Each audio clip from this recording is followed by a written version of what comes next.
ಕೆಪಿಎಸ್ಸಿಯಲ್ಲಿ ಮತ್ತೊಂದು ಬ್ರಹ್ಮಾಂಡ ಅಕ್ರಮದ ಆರೋಪ ಇದೀಗ ಕೇಳೋಕೆ ಸಿಕ್ಕಿದೆ.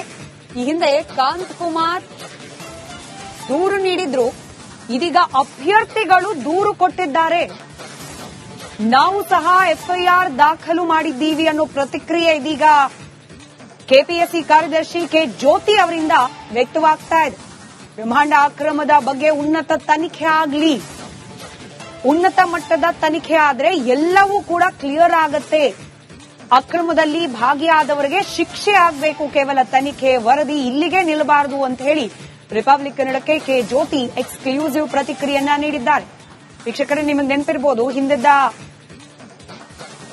ಅಧ್ಯಕ್ಷರು ಅವ್ರ ಮೇಲೆ ಗಂಭೀರ ಆರೋಪ ಬಂದಿತ್ತು. ಅವರ ಪುತ್ರಿಯರ ಅನುಕೂಲಕ್ಕಾಗಿ ಫೇಕ್ ಡಾಕ್ಯುಮೆಂಟ್ಗಳನ್ನ, ಜಾತಿ ಪ್ರಮಾಣ ಪತ್ರವನ್ನ, ಆದಾಯ ಪ್ರಮಾಣ ಪತ್ರವನ್ನ ದಾಖಲಿಸಿ ಅವರಿಗೆ ಹುದ್ದೆ ಕೊಡಿಸೋ ಪ್ರಯತ್ನ ಮಾಡಿದ್ದಾರೆ ಅಂತ ಹೇಳಿ ಅವರ ವಿರುದ್ಧವಾಗಿಯೂ ಕೂಡ ಕೆಪಿಎಸ್ಸಿ ಕಾರ್ಯದರ್ಶಿ ಅವರು ನೀಡಿದ ದೂರಿನ ಅನ್ವಯನೇ ಅವರ ಅಮಾನತಾಗುವಲ್ಲಿಗೆ ಕ್ರಮ ಹೋಗಿತ್ತು.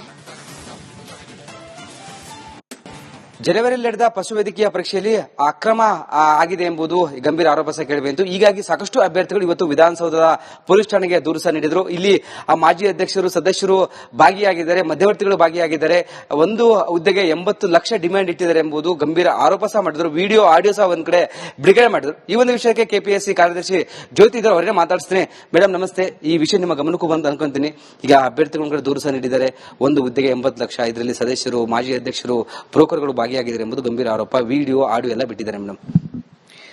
ಇದು ಪಶುವೈದ್ಯಾಧಿಕಾರಿ ಪರೀಕ್ಷೆ ಬಗ್ಗೆ ನಮಗೆ ಒಂದು ತಿಂಗಳ ಹಿಂದೆನೆ ಅವರು ದೂರು ಕೊಟ್ಟಿದ್ರು. ಕಾಂತ್ ಕುಮಾರ್ ಅನ್ನೋರು ಅಕ್ಸಾ ಸಂಘಟನೆಯ ಅಧ್ಯಕ್ಷರು. ಅದನ್ನು ನಾವು ವಿಧಾನಸೌಧ ಪೊಲೀಸ್ ಸ್ಟೇಷನ್ಗೆ ಇಮಿಡಿಯೇಟ್ ಆಗಿ ದೂರು ಕೊಟ್ಟು ದೂರು ದಾಖಲಿಸಿದೀವಿ. ಎಫ್ಐಆರ್ ಕಾಪಿ ಕೂಡ ಬಂದಿದೆ. ಮತ್ತು ನಾವು ಅದಕ್ಕೆ ವಿಚಾರಣೆ ಏನಾಗ್ತಾ ಇದೆ ಅನ್ನೋದ್ರ ಬಗ್ಗೆನೂ ಫಾಲೋ ಅಪ್ ಮಾಡಿದೀವಿ. ಸೊ ಮಾಹಿತಿ ಕೊಟ್ಟಿದ್ದಾರೆ, ಯಾರು ಇಬ್ಬರನ್ನ ಬಂಧಿಸಿದ್ದೀವಿ ಸಂಬಂಧಪಟ್ಟವ್ರನ್ನ ಅಂತ. ಏನಾಗುತ್ತೆ, ಇದು ಕೆಪಿಎಸ್ಸಿಯಲ್ಲಿ ನಾವು ಎಕ್ಸಾಮ್ ಕಂಡಕ್ಟ್ ಮಾಡ್ತೀವಿ, ರಿಸಲ್ಟ್ ಅನೌನ್ಸ್ ಮಾಡ್ತೀವಿ. ಆದ್ರೆ ಅಧ್ಯಕ್ಷರಿರ್ಬೋದು, ಸದಸ್ಯರಿರ್ಬೋದು, ಅಥವಾ ಮಧ್ಯವರ್ತಿಗಳಿರ್ಬೋದು, ಅವ್ರು ಏನ್ ಮಾಡ್ತಾ ಇದ್ದಾರೆ ಅನ್ನೋದು ಅಧಿಕಾರಿಗಳಾಗಿ ನಮ್ಮ ಗಮನದಲ್ಲಿ ಏನು ಬರಲ್ಲ. ಹೀಗೆ ಅಭ್ಯರ್ಥಿಗಳು ಅವರು ಇವರು ದೂರು ಕೊಟ್ಟಾಗಷ್ಟೇ ಬರ್ತದೆ. ಅದರಲ್ಲೂ ದೂರು ಕೊಟ್ಟಾಗನೂ ಈ ತರ ಸಾಕ್ಷ್ಯಗಳಿದ್ರೆ, ಮೇಲ್ನೋಟಕ್ಕೆ ಕಂಡುಬರುವಂತಹ ಸಾಕ್ಷ್ಯಗಳು, ಯಾಕಂದ್ರೆ ಇವರು ವಿಡಿಯೋ ಕೊಟ್ಟಿದ್ರು, ಒಂದು ಆ ವಿಡಿಯೋದಲ್ಲಿ ಸ್ಪಷ್ಟವಾಗಿ ಮಾತಾಡ್ತಾ ಇರೋದು ಅದು ಗೊತ್ತಾಗಿದೆ. ಹಾಗಾಗಿ ನಾವು ದೂರು ಕೊಟ್ಟಿದ್ದೀವಿ. ಅದರ್ವೈಸ್ ಸುಮ್ಮನೆ ದೂರು ಹೇಳಿದ್ರೆ ನಾವು ಅದಕ್ಕೆ ನಮ್ಮ ಕಡೆಯಿಂದ ಏನು ಕ್ರಮ ತಗೊಳಕ್ ಆಗಲ್ಲ. ಹಾಗಾಗಿ ನಾವು ಒಂದ್ಸತಿ ಅಭ್ಯರ್ಥಿಗಳಿಗೆ ಹೇಳಿದ್ವಿ, ನಿಮ್ಗೇನಾದ್ರೂ ಆ ತರ ಇದ್ರೆ ನಮಗೆ ಕೊಟ್ರೆ ನಾವು ಮಾಡ್ತೇವೆ. ಅದರ್ವೈಸ್ ನೀವು ಕೂಡ ದೂರು ದಾಖಲಿಸಬಹುದು. ಅಧ್ಯಕ್ಷರಿರ್ಬೋದು, ಸದಸ್ಯರಿರ್ಬೋದು, ಅಥವಾ ಅಧಿಕಾರಿಗಳು, ಒಳಗಡೆ ಅಧಿಕಾರಿಗಳಿರ್ಬೋದು, ಯಾರೇ ಇರ್ಬೋದು, ಯಾರೇ ಆತರ ಮಾಡಿರೋದು ನಿಮ್ ಗಮನಕ್ಕೆ ಬಂದಿದ್ರೆ, ನಿಮ್ಮ ಹತ್ರ ಸಾಕ್ಷಿ ಇದ್ರೆ ನೀವೇನು ಕೊಡಬಹುದು, ನಮಗೆ ಕೊಟ್ರೆ ನಾವೇನು ಮಾಡ್ತೀವಿ ಅಂತ. ಆದ್ರೆ ಇವಾಗ ನೀವೇನ್ ಹೇಳ್ತಿದ್ರ 80 ಲಕ್ಷ ಕೇಳಿದಾರಂತೆ ಹಾಗೆ ಅಂತ, ಅದು ನಮ್ ಗಮನಕ್ಕೆ ಬರಲ್ಲ, ನಮ್ಗೆ ಗೊತ್ತೇ ಆಗೋದಿಲ್ಲ. ಅದು ನಮ್ಗೇನ್ ಗೊತ್ತಿರ್ತದೆ, ಅದು ಮಧ್ಯವರ್ತಿಗಳು ಅಧ್ಯಕ್ಷರು ಅವ್ರನ್ನ ಕಾಂಟ್ಯಾಕ್ಟ್ ಮಾಡಿದ್ರಂತೆ, ಸದಸ್ಯರು ಕಾಂಟ್ಯಾಕ್ಟ್ ಮಾಡಿದಾರಂತೆ ಅನ್ನೋಂಥ ಮಾತಷ್ಟೇ ನಮಗೆ ಬರ್ತದೆ. ಯಾಕಂದ್ರೆ ಮೇಡಮ್, ಈಗ ರಿಸಲ್ಟ್ ಲೀಸ್ಟ್ ಅನೌನ್ಸ್ ಆಗುತ್ತೆ. ಆ ಲೀಸ್ಟ್ ಅನೌನ್ಸ್ ಹೆಸರು ಮತ್ತು ನಂಬರ್ ಅಷ್ಟೇ ಇರುತ್ತೆ. ಬಟ್ ಕೆಲ ಬ್ರೋಕರ್ಗಳು ಫೋನ್ ನಂಬರ್ ತಗೊಂಡು, ಅಡ್ರೆಸ್ ತಗೊಂಡು ಅವ್ರಿಗೆ ಫೋನ್ ಮಾಡಿ, ನಿಮ್ದು ಇಷ್ಟೇ ಮಾರ್ಕ್ಸ್ ಬಂದಿದೆ, ನೀವು ಸೆಲೆಕ್ಟ್ ಆಗಲ್ಲ, ಇಷ್ಟ ಅಮೌಂಟ್ ಕೊಡಿ ಅಂತ ಒಂದ್ ಕಡೆ ಈ ಒಂದು ಆರ್ಡಿ ವಿಚಾರವಾಗಿ ಸಹ ಮಾತಾಡಿದ್ದಾರೆ ಮೇಡಮ್. ಅಲ್ಲ, ಅದೇ ಈಗ ಅಭ್ಯರ್ಥಿಗಳ ನೋಂದಣಿ ಸಂಖ್ಯೆ ಮತ್ತು ಅವರು ಅರ್ಹರಾಗಿದ್ದಾರಾ ಇಲ್ವಾ ಅನ್ನುವಂಥದ್ದನ್ನು ಮಾತ್ರ ನಾವು 1:3 ಹಾಕ್ತೀವಿ. 1:3 ಅಂದ್ರೆ ಅರ್ಹತಾ ಪಟ್ಟಿ ಅಷ್ಟೇ. ಅದ್ರಲ್ಲಿ ಮಾರ್ಕ್ಸ್ ಕೂಡ ಹಾಕಿರಲ್ಲ. ಆಮೇಲೆ ನೇಮು ಎಷ್ಟೋ ಬಾರಿ ಇರೋದಿಲ್ಲ. ಆಮೇಲೆ ಅದರಲ್ಲಿ ಕ್ಯಾಟಗರಿ ಆ ಥರದ್ದೆಲ್ಲ ಏನು ಬರಲ್ಲ.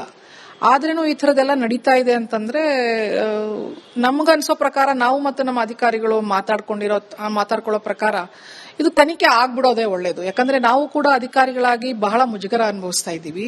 ಪ್ರತಿ ಸಲನೂ ಒಂದಲ್ಲ ಒಂದು ಈ ರೀತಿಯ ಭ್ರಷ್ಟಾಚಾರ ಆಗಿದೆ ಅನ್ನುವಂಥದ್ದಾಗ್ಲಿ ಅದು ಬರ್ತಾನೆ ಇದೆ. ನಮಗೂ ಕೂಡ ಇಲ್ಲಿ ಕೆಲಸ ಮಾಡೋದೇ ಒಮ್ಮೊಮ್ಮೆ ಮುಜುಗರ ಅನಿಸುವಂತ ಪರಿಸ್ಥಿತಿ ಇದೆ. ಸೊ ನಾನು ಕೇಳ್ಕೊತೀನಿ, ಪೊಲೀಸ್ನವರು ದಯಮಾಡಿ ಸ್ಟ್ರಿಕ್ಟ್ ಆಗಿ ಆದಷ್ಟು ಶೀಘ್ರವಾಗಿ ತನಿಖೆ ಮಾಡಿ, ಒಂದು ಇವರ ಯಾರು ತಪ್ಪು ಮಾಡಿದ್ದಾರೆ ಅವರಿಗೆ, ತಪ್ಪಿತಸ್ಥರಿಗೆ ಕ್ರಮ ಆದ್ರೆ ಏನಾದ್ರೂ ಒಂದು. ನಮಗೂ ಕೂಡ ಈಗ ನಾವು ಕಷ್ಟಪಟ್ಟು ಕೆಲಸ ಮಾಡ್ತಾ ಇರ್ತೀವಿ, ಆದ್ರೂ ಪ್ರತಿಯೊಂದು ಎಕ್ಸಾಮ್ ರಿಸಲ್ಟ್ ಅನೌನ್ಸ್ ಮಾಡಿದ ತಕ್ಷಣ ಈ ತರದ್ದು ಏನಾದ್ರೂ ಒಂದು ಬರ್ತಾ ಇದೆ. ಇದಿಷ್ಟು ಕೆಪಿಎಸ್ಸಿ ಕಾರ್ಯದರ್ಶಿ ಜ್ಯೋತಿ ಅವರ ಮಾತಾಗಿತ್ತು. ಕ್ಯಾಮರಾ ಪರ್ಸನ್ ಲೋಹಿತ್ ಜೊತೆ ವೀರೇಶ್, ರಿಪಬ್ಲಿಕ್ ಕನ್ನಡ, ಬೆಂಗಳೂರು.